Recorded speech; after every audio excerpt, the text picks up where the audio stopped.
ఇలా రేవంత్ రెడ్డి గారు గంధమల్ల ప్రాజెక్టుకు శంకుస్థాపన చేస్తున్నాడు. గంధమల్ల ప్రాజెక్ట్ అంటే ఏంటిది? కాళేశ్వరంలో అంతర్భాగం. మన మల్లన్న సాగర్ నుంచి గంధమల్లకు నీళ్లు పోతాయి. ఏమంటాడు రేవంత్ రెడ్డి? కాళేశ్వరం కుప్పకూలింది అంటాడు, అయిపోయింది కాళేశ్వరం అంటాడు. మరి కాళేశ్వరం లేకపోతే గంధమల్లకు నీళ్ళు ఎట్లా పోతాయి?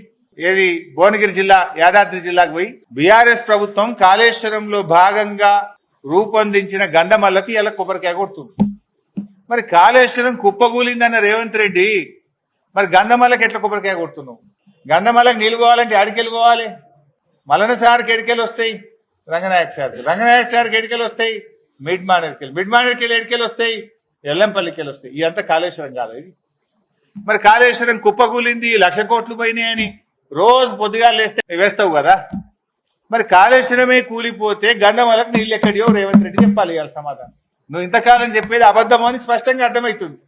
కాళేశ్వరం అంతా ఇంటాక్ట్ ఉన్నది కనుకనే, గంధమల్లకు నీళ్ళు వస్తాయి కనుకనే నువ్వు ఇలా గంధమల్లకు కొబ్బరికాయ కొడుతున్నావు.